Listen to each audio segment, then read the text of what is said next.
Dasar kemanusiaan dan kesehatan tersangka kasus dugaan perbuatan makar ditangguhkan. Namun proses hukum terhadap para tersangka makar tetap dilanjutkan. Hal tersebut diungkapkan Kapolri saat rapat dengar pendapat dengan Komisi 3 DPR.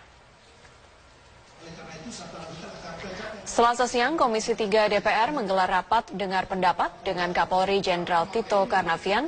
Dalam rapat dengar pendapat tersebut, Kapolri membeberkan perkembangan kasus dugaan makar. Dengan alasan kemanusiaan dan pertimbangan kesehatan sejumlah tersangka, kasus dugaan makar ditangguhkan. Meski demikian, Kapolri menegaskan seluruh proses hukum kepada para pelaku yang diduga makar tetap dilanjutkan. Tito menjelaskan saat ini kepolisian telah mengumpulkan sejumlah alat bukti untuk menindaklanjuti kasus dugaan makar yang melibatkan kekuatan massa. Kepada para Kapolres dan sebaran.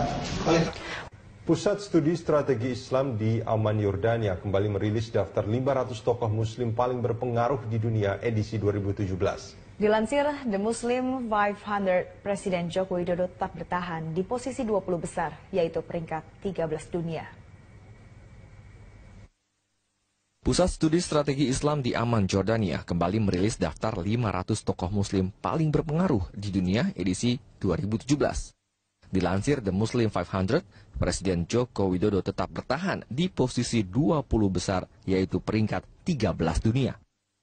Sejak 2009, The Muslim 500 tiap tahun merilis 500 nama yang ditentukan dari seberapa besar pengaruhnya terhadap masyarakat di sekitarnya. Kriteria pemilihan tokoh pun diukur dari kekuasaan akan ideologi, ekonomi, budaya, dan politik untuk dunia muslim. Pun begitu, The Muslim 500 tidak mendukung pandangan para tokoh yang masuk dalam nominasinya. Mereka hanya menilai berdasarkan survei masyarakat terhadap tokoh muslimnya di masing-masing negara. Tak hanya Jokowi yang bertahan, Ketua Umum Pengurus Besar Nahdlatul Ulama, Kiai Haji Said Akil Siroj, juga masih duduk di peringkat 20. Akil dianggap mampu membuat pergerakan NU dari desa dan kota tetap solid hingga saat ini. Sebagai akademisi, Akil juga mampu menyeimbangkan NU dalam bidang pendidikan Islam dan politik berbasis Islam tradisional, serta mampu menghilangkan diskriminasi kelompok agama lainnya di Indonesia. Indonesia menyarankan dunia untuk menggunakan pendekatan agama dan budaya untuk mengatasi terorisme dan juga radikalisme. Presiden Jokowi meminta semua kepala negara yang hadir di konferensi tingkat tinggi negara Arab, Islam, dan Amerika harus berani menjadi bagian solusi, bukan menjadi bagian dari masalah.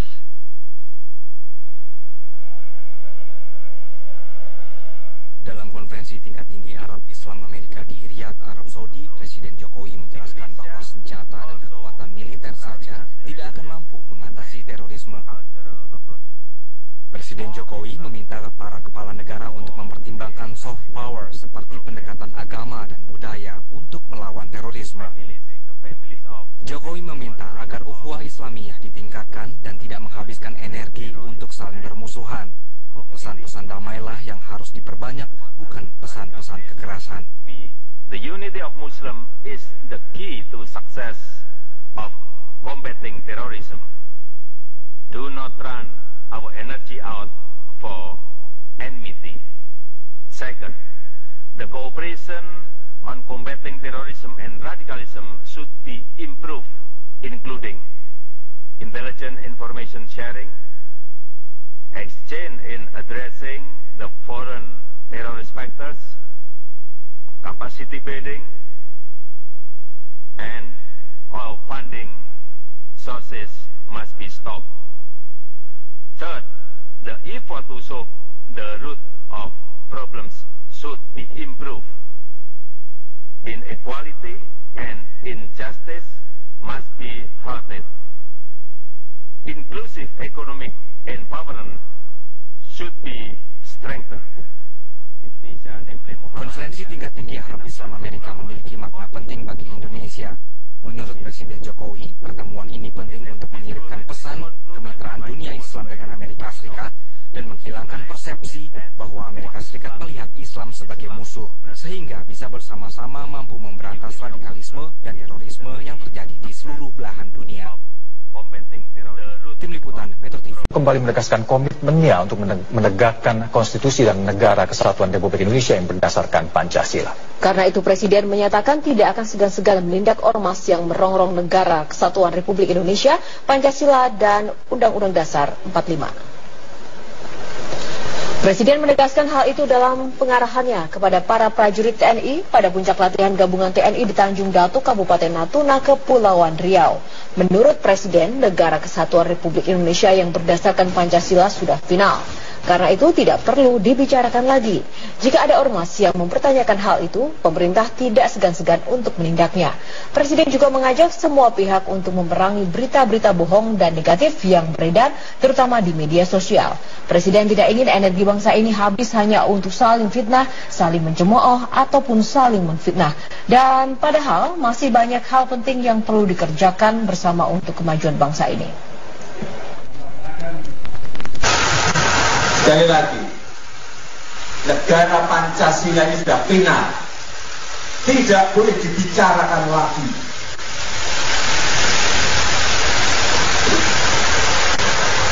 Kalau ada yang keluar dari Pancasila, dari Undang-Undang Dasar 45, dari NKRI, dari kebinekaan kita, itu hal yang sangat fundamental sekali. Kalau ada ormas yang seperti itu, ya kita gebuk.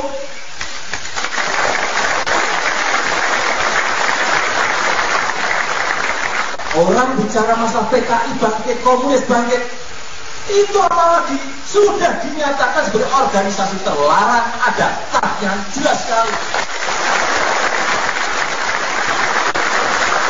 Ya kita gebuk, kita tendang, sudah jelas itu. Jangan ditanyakan lagi. Jangan ditanyakan lagi. Payung hukumnya jelas, tag MPR jelas.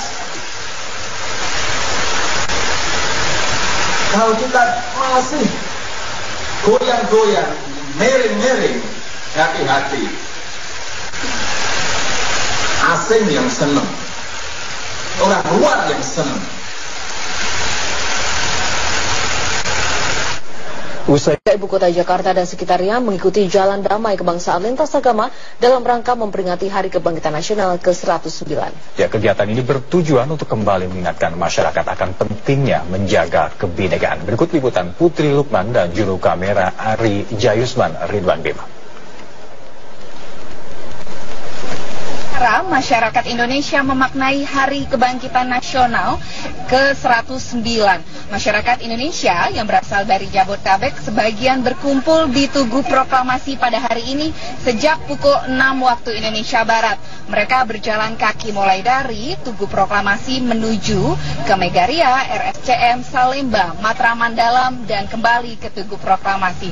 Setelah mereka melakukan jalan pagi bersama, mereka juga mengikuti bagaimana proses memaknai Hari Kebangkitan Nasional dengan adanya doa bersama lintas agama serta deklarasi atau orasi kebangsaan yang dipimpin oleh perwakilan pemuka agama mulai dari agama Islam, Protestan, Katolik, Konghucu, Hindu, dan juga Buddha. Lalu bagaimanakah sebagai masyarakat Indonesia ini memaknai Hari Kebangkitan Nasional? Saya akan menanyakan ke salah satu warga yang ada di sini. Ibu, selamat pagi. Bagaimana sebenarnya Ibu memaknai Hari Kebangkitan Nasional di tengah kondisi Indonesia saat ini?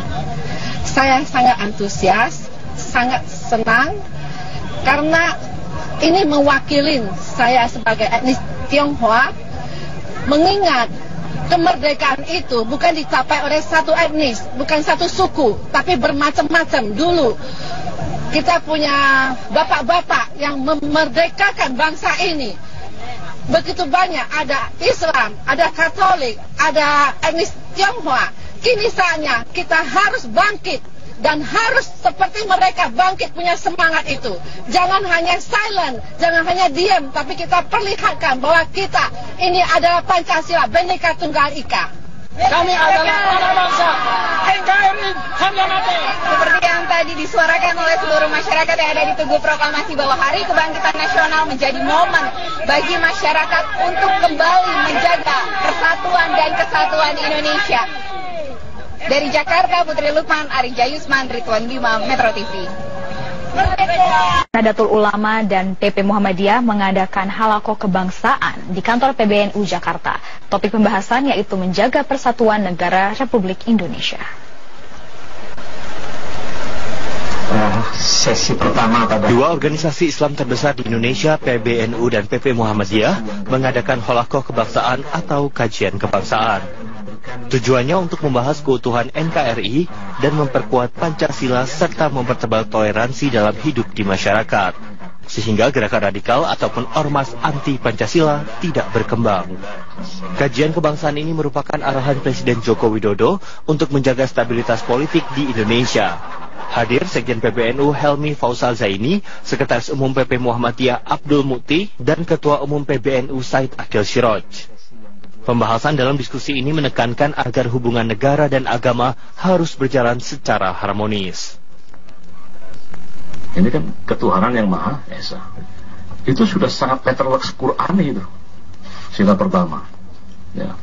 Jadi kalau ada yang mengatakan Pancasila itu produk kafir, kemudian togut dan seterusnya, ya ini mengatakan nilai-nilai yang Qur'ani, yang Islami sebagai nilai-nilai yang salah dan keliru.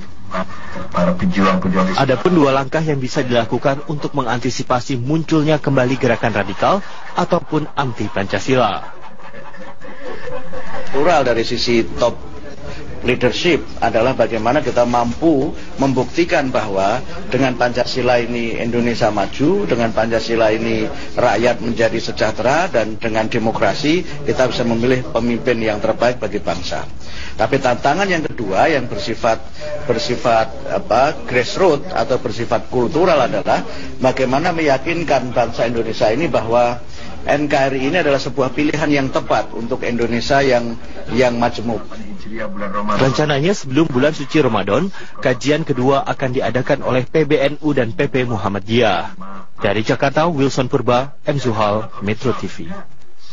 Memasuki agenda pembacaan kesimpulan, kuasa hukum Miriam meragukan kesaksian ahli psikologi dari KPK yang menyatakan Miriam tidak diintimidasi saat menjalani penyidikan. Sidang pra-peradilan kelima dengan pemohon Miriam S. Haryani dan termohon Komisi Pemberantasan Korupsi digelar di Pengadilan Negeri Jakarta Selatan pada Jumat siang. Kuasa hukum Miriam, Heru Andiska, menilai KPK tidak berwenang menetapkan Miriam sebagai tersangka kasus dugaan pemberian keterangan palsu karena tidak memiliki alat bukti yang cukup.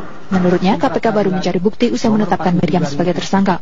Menurut Heru, alat bukti berupa berita acara pemeriksaan saat penyidikan tidak memiliki kekuatan pembuktian karena tidak di bawah sumpah. Pihaknya juga menyayangkan ahli psikologi KPK yang tidak menyaksikan video pemeriksaan Miriam secara lengkap. Penetapan tersangka klien kami Miriam S. Haryani itu tidak berdasarkan mekanisme 174 yang merupakan hukum acara yang berlaku untuk Komisi Pemberantasan Tindak Pidana KPK ya, dan tidak berdasarkan dua alat bukti yang cukup karena terungkap di persidangan bahwa seluruh saksi yang di BAP itu setelah penetapan klien kami sebagai tersangka, bukan pada tahap penyelidikan. Salah satu anggota Biro Hukum KPK, Julian Ditigor, mengklarifikasi Miriam mencabut BAP saat di bawah sumpah, yakni di sidang korupsi proyek KTP elektronik dengan terdakwa Irman dan Sugiharto, karena adanya ancaman saat proses penyidikan berlangsung. Keterangan yang disampaikan dalam persidangan itu adalah keterangan di bawah sumpah. Kemudian dalam persidangan selanjutnya, JPU telah diperintahkan untuk di agenda persidangan berikutnya dengan agenda saksi verbal. Itulah kemudian Bang Novel, Pak Damanik, dan Bang Irwan itu dijadikan saksi dalam persidangan berikutnya. Dalam proses persidangan selanjutnya itu kan kemudian dilakukan pengujian. Apakah alasan yang dijadikan dasar atau landasan pemohon untuk mencabut itu tepat? Setelah pembacaan kesimpulan, hakim akan mempelajari seluruh dokumen. Agenda selanjutnya adalah pembacaan putusan pada Selasa pekan depan. Dari Jakarta, Nedi Atmaji, Robi Pratama, Metro TV. Nasdem mengadakan sholat Jumat di kantor DPP Nasdem Jakarta. Dalam kali ini, Ustadz Arifin Ilham menjadi imam dalam ibadah sholat Jumat kali ini.